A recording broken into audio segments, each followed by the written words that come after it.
Bonjour à tous, c'est Karen pour la Team Odin, vous êtes bien sûr Pagan TV2. Aujourd'hui, je voulais vous faire une petite vidéo réaction par rapport à la vidéo d'Oleg sur la série de Graham Hancock qui s'appelle À l'aube de notre histoire. Mais bon, vous avez vu le titre original, c'est Ancienne Apocalypse. Et je vais pas vous reparler forcément de tout ce qui est dit dans cette vidéo, je vais citer 2-3 points sur lesquels je suis d'accord avec Oleg, mais je vais aussi vous dire vraiment ma façon de penser par rapport à tout ça. Donc déjà, effectivement, même réaction qu'Oleg devant les phallus sculptés, alors qu'on voit bien que c'est des piliers hantés, qu'il y en a sur le site de Göbekli Tepe, il y a les mains des bâtisseurs qui sont dessinées, comme on dit ça, les mains des bâtisseurs, ça vient aussi du film BAM, Bâtisseurs de l'Ancien Monde, où on voit également que le même type de mains ont été sculptées sur les statues de l'île de Pâques, donc, et c'était eux, qui faisaient l'hypothèse en disant des mains de bâtisseurs, voilà, c'est autant pour moi. Mais des mains, en tout cas, d'un être humain, et là, on voit parfaitement que sur cet autre site, la roche a l'air beaucoup plus usée. Alors, je ne sais pas si c'est la même roche ou pas, mais elle a l'air beaucoup plus usée. Donc, est-ce que ces mains qui donc sont quand même finement ciselées auraient pu disparaître à cause des intempéries, à cause du climat, voilà.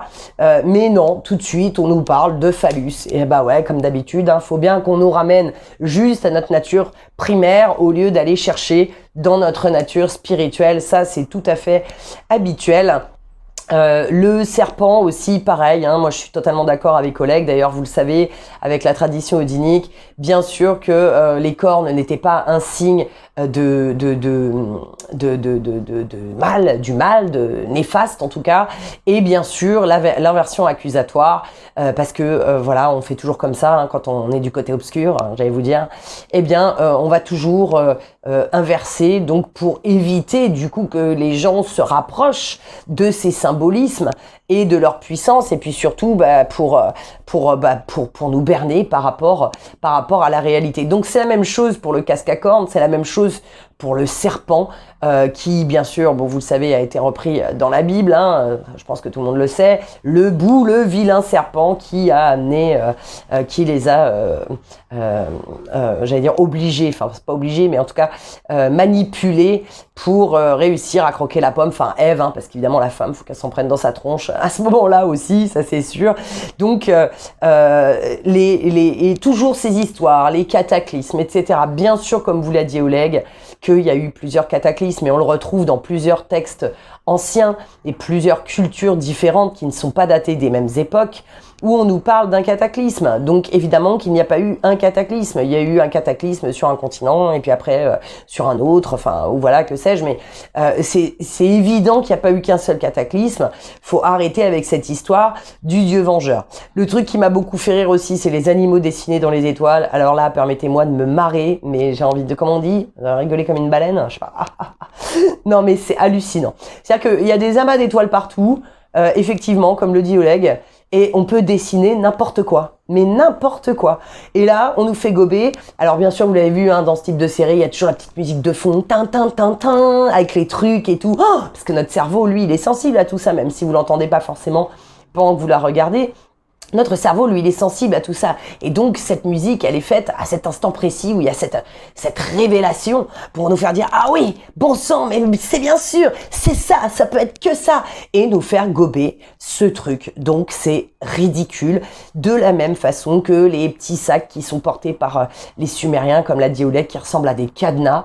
Et là, on les voit clairement sur la stèle et le mec nous sort que c'est 3 soleils. Bon oui, rien que ça. Allez, 3 soleils. Pompez up, allons-y gaiement. Donc, vraiment, j'aimais beaucoup Graham Hancock. J'ai du respect encore parce qu'il m'a permis de découvrir plein de choses sur plein de sites avec ses livres que j'ai dans ma bibliothèque. Pas tous, mais quelques-uns.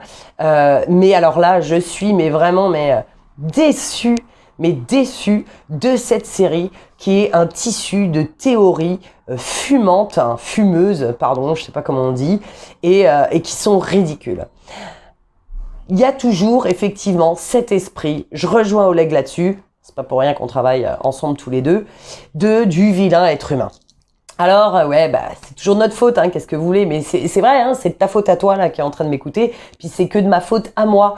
Si le monde est pollué, si on abat des arbres dans la forêt amazonienne et qu'on est en train de la détruire totalement, et ailleurs, hein, pour replanter, je crois que c'est des plants de soja qu'ils ont fait à la place. C'est de notre faute, bien sûr. C'est nous qui avons dit, bien sûr, à toute cette caste hein, qui gouverne le monde, de nous créer du jour au lendemain des nouveautés, que nous, on va se précipiter pour acheter parce que c'est la nouveauté et que l'être humain aime bien le changement. Hein, donc, on se base sur ça. Encore une fois, n'oubliez pas que tout ça est très psychologique. C'est-à-dire que ces gens-là connaissent notre façon de fonctionner avec le cerveau et avec nos émotions.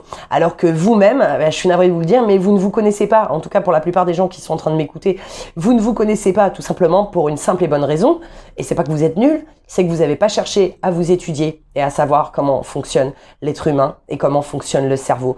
Donc toutes ces mauvaises choses-là qui se passent sur Terre, on nous dit toujours que c'est de notre faute. Ce qui fait qu'effectivement, il y a beaucoup d'humains, et moi j'ai fait partie de ces humains aussi à une époque, où je disais, bah, si l'être humain disparaît de la surface de la Terre, bah, ce sera tant mieux, ça sera tant mieux pour la Terre et la nature et les animaux.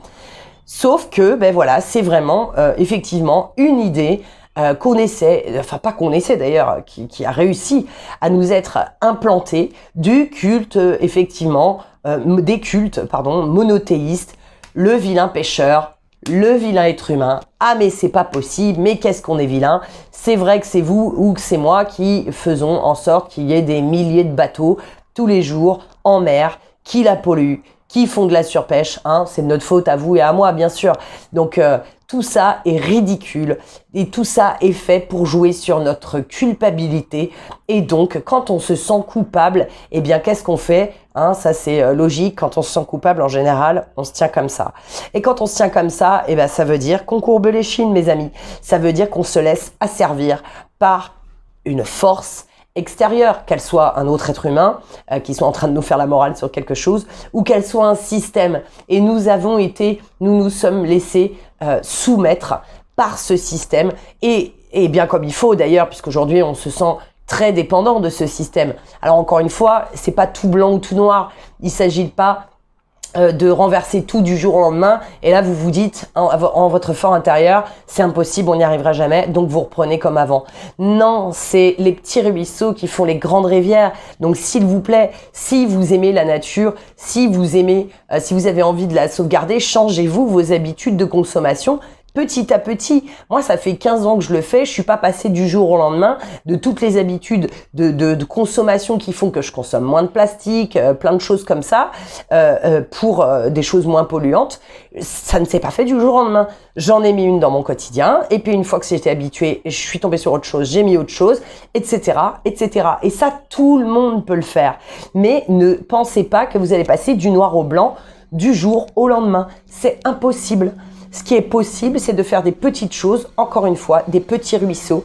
Chaque être humain qui crée son petit ruisseau, et ça fera une grande rivière après. Donc, la seule chose, en revanche, sur laquelle nous sommes responsables par rapport à tout ce qui se passe sur Terre, etc., et tout ce mensonge de cette idée de l'être humain qui est mauvais, c'est notre inconscience. Oui, parce que dans notre inconscience, du coup, cela fait que dans nos actes quotidiens, on va continuer de jouer ce jeu sans le savoir. Donc c'est pour ça qu'il est important de vous renseigner, mais de vous renseigner toujours en gardant votre discernement. C'est pas parce qu'on va vous passer une vidéo avec des petites musiques qu'il faut que vous gobiez tout ce qu'on vous raconte. Est-ce que mon bon sens me dit que ça me paraît logique ou pas? L'exemple de l'amas d'étoiles. On le voit dans la série L'amas d'étoiles où ils ont dessiné le truc. C'est-à-dire qu'on voit toutes les autres à côté. Donc vous vous doutez bien, quand vous faites appel à votre bon sens, vous vous dites tiens, et moi qu'est-ce que je pourrais dessiner moi dans le ciel? Et vous verriez bien que vous pourriez dessiner une autre étoile, un carré, un triangle et plein d'autres formes avec des animaux, avec un petit peu plus d'imagination. Donc nous jouons leur jeu inconsciemment sans le savoir. Donc il est important de revenir à la conscience, de récupérer notre bon sens et de se dire il y a des choses que je ne connais pas. Tiens, je vais aller me renseigner dessus, ou vous demandez à des amis à vous, si vous savez, qui creusent sur d'autres sujets que vous ne creusez pas. Mais allez-y. Et dernière chose, sachez, encore une fois, donc comme je vous dis, que cette caste d'élite qui nous dirige et qui nous contrôle en nous faisant croire que, genre, on est tous comme eux. Hein. Non, eux, ils sont tous pétés de thunes et ils profitent de notre labeur. C'est comme ça qu'ils gagnent leur argent. Et puis, ils vont les planquer dans des paradis fiscaux, vous inquiétez pas pour eux. Ils sont pas du tout comme nous, c'est pas eux qui vont au charbon tous les jours. Donc, par contre, ce qu'ils ont, c'est qu'ils ont des outils. C'est eux qui ont les outils. Donc, ils savent que l'être humain est gouverné par plusieurs choses dans sa nature humaine, donc notamment la curiosité. On ne peut pas nous enlever, on peut l'amoindrir, mais on ne peut pas nous enlever cette curiosité humaine qui est en nous, qui fait que justement nous évoluons, parce que c'est la curiosité qui nous amène à évoluer et donc à changer et donc à s'adapter aussi au monde dans lequel nous vivons. On va pas vivre de la même façon si on vit dans un pays très froid, niveau des cultures et tout, ou dans un pays chaud, dans l'hémisphère sud, comme moi je me trouve aujourd'hui.